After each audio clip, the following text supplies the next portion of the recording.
Yes, good morning and welcome. You're watching Power Breakfast right here on Citizen TV. Beautiful music by Nira the band. We'll continue enjoying that as we continue with the show.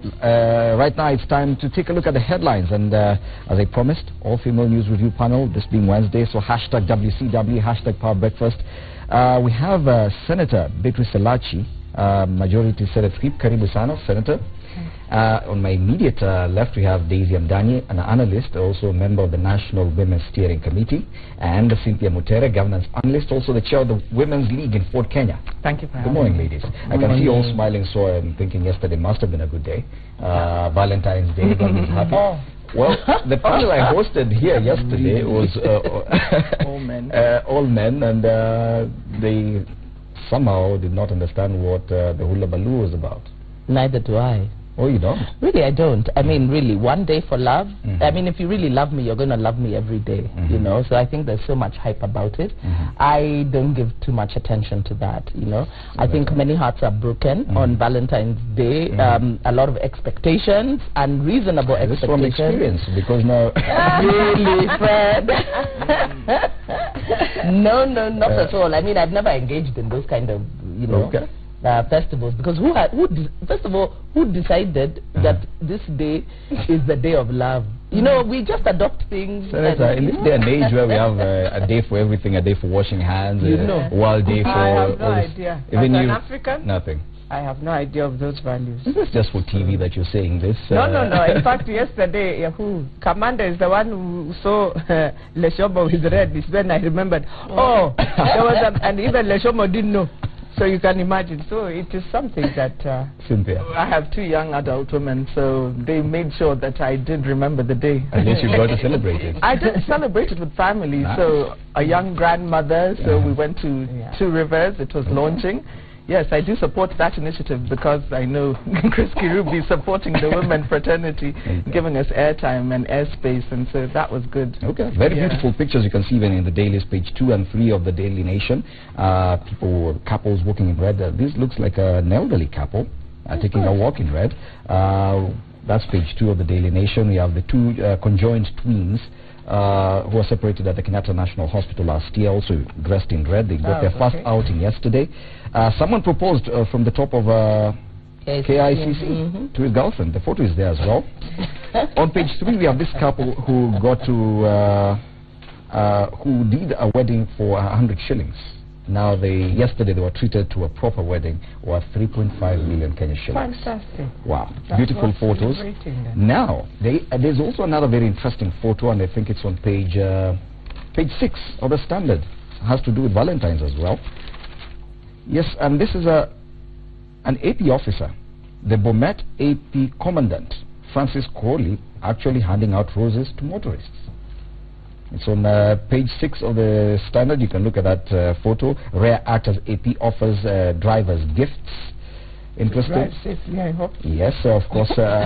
Any opportunity to interact and express, well, nicer feelings is welcome. Away from matters of Valentine's Day, of course, the dailies today, we have a comment on the front page of the Standard. Page 1 comment, Mr. President, end this now. End this pain now. That has to do with the doctor's strike. The Daily Nation has chosen to headline with the matters of election. At this rate, it will take a miracle to vote. Of course, referring to the many obstacles that are there with regard to the election timelines. But now, there's a very interesting story also on the front page of the Daily Nation. It's been highlighted on the front page, but it's actually on the back page. Trump snubs Kenya in first Africa outreach.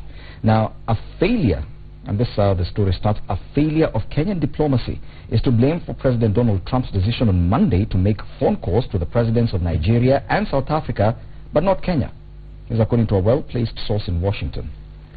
That story is on the back page. And probably the question everyone is asking is, why should we care that Trump called Jacob Zuma and Muhammadu Buhari and did not call on President Uhuru Kenyatta? Should we really care? Of course we should. I mean, you know, we know that America is a world leader. And having a new president gives you the opportunity to forge certain relations and get your foot in the door early. So I think that, especially given that Kenya is one of the premier gateways to East and Central Africa, and particularly when you look at the specific heads of state, I mean, you're talking about South Africa, that's one of the strongest economies in Africa. We have the strongest economy in West Africa, you know, Nigeria. So I think that Kenya should have been able to do the necessary diplomacy to ensure that at least they get their foot in the door. I think that I want to agree that I think it's possibly a failure of you know, the diplomatic corps really to read into that, because they should have organized around that. That's supposed to have been done. According to this Washington insider who spoke on condition of anonymity, he or she noted that Kenya's ambassador to the United States, Robinson Njero Githai, has been away from the U.S. capital city for some time now. And the Foreign Affairs Cabinet Secretary Amina Mohamed has been preoccupied with her failed campaign to become chair of the African Union Commission. So as Daisy clearly indicates, it could be a failure on diplomatic team in terms of getting relations with the U.S. going. Well, two things about it. I agree with Daisy, and I will also add on that well, we also have the ambassador here, so maybe the ambassador also tried. I don't know, because also it's also good to know the real source of information, what we are talking about. But for me, I would tell Kenya, we need indeed, as an African country, to work with Trump, regardless of whether many will think differently. That is the President of the United States of America. And we should. And we should. And having our programs mostly on HIV/AIDS, which I know that is what Trump is now going to fund on. I think it is important as a country to have good relations. I don't want to talk about the ambassador has been out of Washington. I don't know why, but I know he's not also in Kenya, so it's also difficult. For Amina, I think after a campaign, you always have, as women, we always say you have plan A and B. Plan B was you come back to your ministry, you move on. But you know, the things don't happen in isolation. You know, by the time the elections were taking place, this is one of Kenya's strongest partners, development partners. Remember, not just health, I mean the HIV, the PEPFAR, they support the military. Security. We are going into an election which is also heavily supported by the US government. So I mean, even as a country, you want to be able to have, to ensure that you have seamless transfer of relations with the incoming you know, administration. So I don't see how, you know, that you're running a campaign to be EU chair and you don't have other officers, you know, managing the foreign relations of the election. We are past the election, and we need to move on. Failure of now, Cynthia, of course, now we're seeing more and more headlines talking about Kenya's foreign relations, foreign policy, and I keep mentioning that that is one of the major things that is usually overlooked even in an election year in our situation here in Kenya, because you look at the situation in the US, the foreign policy is one big thing. Even in debates, presidential debates, when it comes to Kenya, we rarely discuss a government's or a prospective government's foreign relations or foreign policy. Now, over the past month or so, just after the applause, because the CS Amina Mohamed received a lot of applause in getting bigwigs to come to Kenya, but now we're seeing ourselves going back to question, especially relations within our region. After the election loss, now we start questioning, oh, are we doing it right originally? We come back and we look internally, because we see that many countries, when they are campaigning, many of the presidential candidates campaign on the platform of making the country stronger. And I think that was the platform that we had even in 2013, to be patriotic, not to let the people who had been implicated in international courts to go out, so that Kenyans were urged to come out as Kenyans and to hold the country and to go out and to be citizens. But now when we see that the Ministry of Foreign Affairs is not stepping up to this to make sure that we are not being seen as a weaker candidate in the Eastern Central African region, then we would be concerned. Because now it's an election year, and many of our politicians now are into what's driving the process, getting the registration. And so the focus right now is internally and not too much external relations. Of course we had the external relations because we had a candidate for the AU seat, but now we have to come back and look inside and see how do we do things better, because in all the governance places we are seeing there is a lapse. There's a lapse. And why is this that we are not really concerned about how we relate with anyone else. You know, for me, Fred, I think you raise a fundamental issue about how our politics is driven, because governance is also about positioning Kenya for comparative advantage within the region, because you remember that as a premier gateway into East and Central Africa, we are, we are so far still the strongest economy within the region, but I mean, estimates are that Ethiopia will soon overtake us on that. So even in terms of how we position ourselves, that has to be part of the political agenda, which it is not, because our politics is purely driven by tribal balkanization and seeing power as an end in itself and not as a means to an end. So what is that means to an end is about how do we then generate the necessary partnerships and to be able to have Kenya be that premier economy within the region. So even when you look at what is happening right now, we know that our economy has taken a hit. We have an agreement with America on AGOA. We know that Donald Trump has a foreign policy where America comes first. So what are the implications then of the America first, policy and AGOA? You know, because AGOA gives opportunity to traders and business people within Kenya and the countries that are part of the AGOA treaty to be able to trade with America, which is a huge marketplace. You know, so it has those implications. But yet, those are not issues that we see. I mean, you look at the campaign trail. You know, even if you're talking about patriotism and making Kenya one. Okay, Kenya one for what? You know, because the opportunities are immense, you know, really to make a difference. When you think that all the countries around us are virtually landlocked, you know, we have the common market, the East African common market. We don't hear anything about that. None of the political parties, and I mean with all due respect to both Senator and Cynthia, you know, who are politicians, but we don't hear anything about how you're going to drive business. For example, you know, Senator, is the Jubilee foreign policy clear to you? Like she just quoted America first. Yes. When it comes to Jubilee, is the foreign policy clear to you? Yeah, Fred, you know I like being candid. One, I would say no. Because one thing is, fine, we have different committees. And you find that even the CSS of different ministries don't realize it is important sometimes to just have one meeting with all members, all, regardless whether they are in the Committee of Foreign Relations or even Education, and come and say, this is the policy that we feel we are going to drive to see 1, 2, 3 or achieve 1, 2, 3. None of them do that. In fact, if you are not in that committee and you make a mistake of asking questions, again you find yourself in a problem. So somebody will ask you, but Elachi, you're not in that ministry, I mean in that committee, why are you asking us these questions?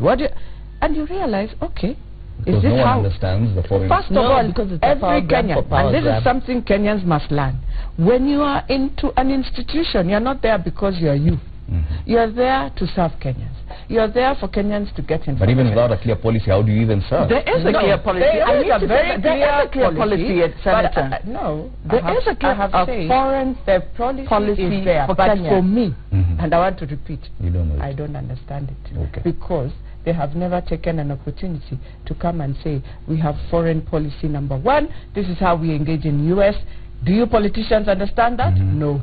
So that is why when you come here, you'll contradict the government, you'll do anything, because you don't understand the policy. From the other side, do you have a clear policy, like if at all you took over? Clear policy. My party leader, Honorable Senator Wetangula, yes, it's to make Kenya first, but not in that statement.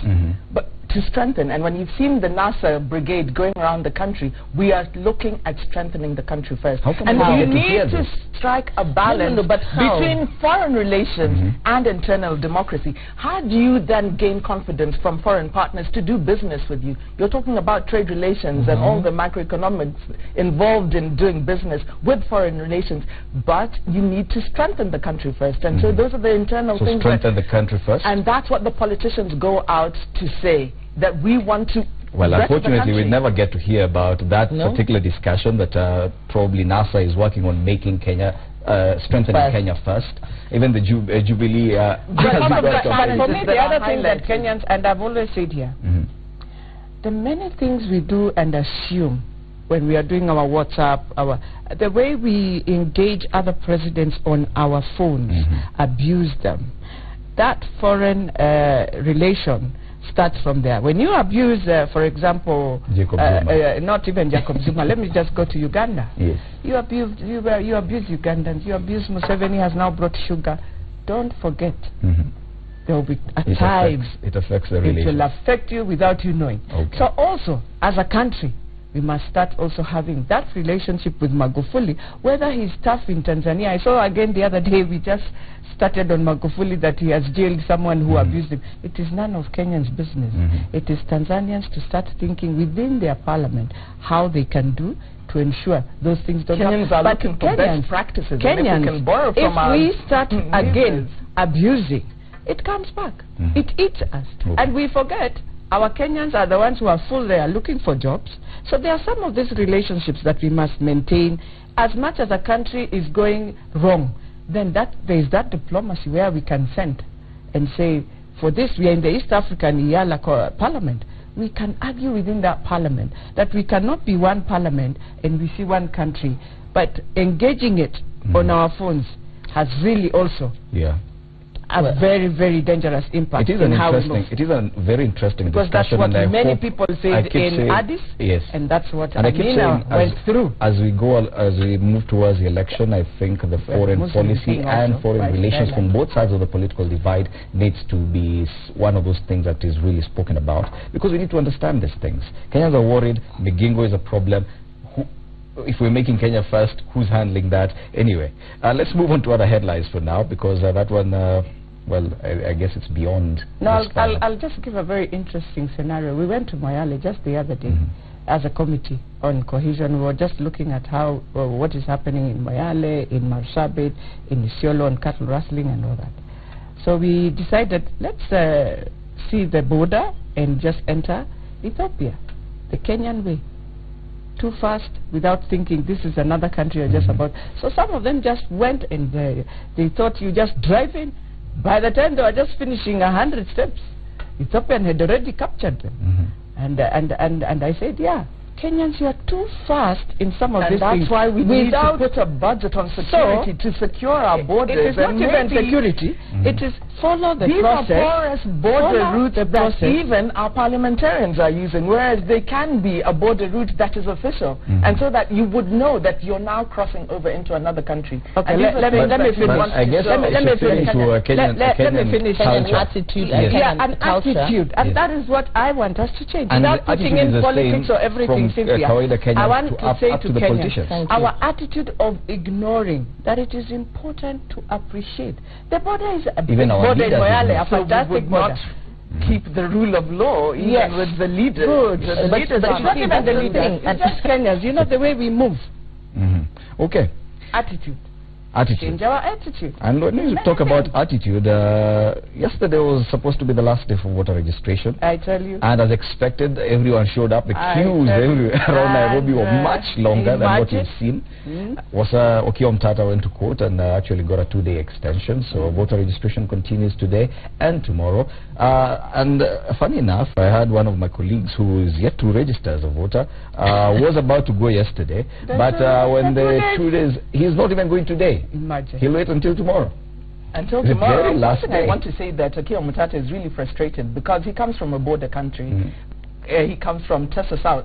I believe on February 8th, there was actually a demonstration of youth in the constituency at the sub-county commissioner's office in regards to the issuance of IDs cards. We still have people with waiting cards of over 3 months, and yet there has been a presidential directive that these should be issued within 3 months. And so there is frustration, especially for people who live in the border counties. I cannot say this enough.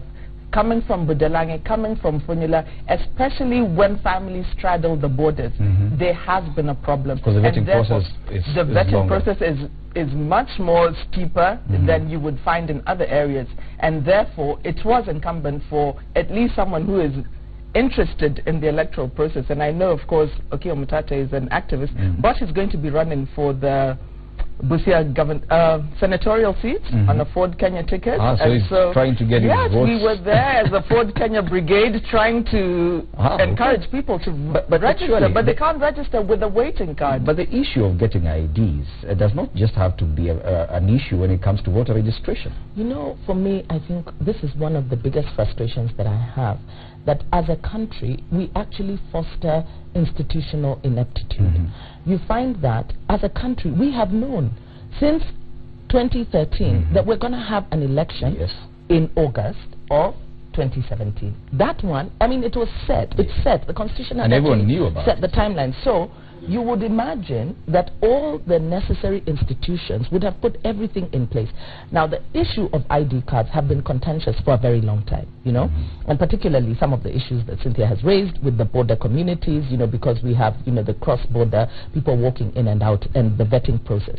But it is incumbent upon the Registrar of Persons and the people responsible with issuing ID cards to ensure that that process was expedited ahead of voter registration. You have at least 5 years. Yes. I mean, the other thing we see is just Kenyans, and I mean, I find it absolutely amazing, because I drive past daily, you know, one of the registration stations, and many times I would just see the clerks, you know, even dozing, you know, because nobody. And one time, you know, the day before yesterday, I wondered, was there an accident or something, because there was such a crowd, and I realized that these are people got coming IDs yesterday. No, exactly. All, I want so to tell is that that it will be wrong to tell Kenyans issues of ID, because even the 9 million who have IDs, have we registered them? Have we finished them? No.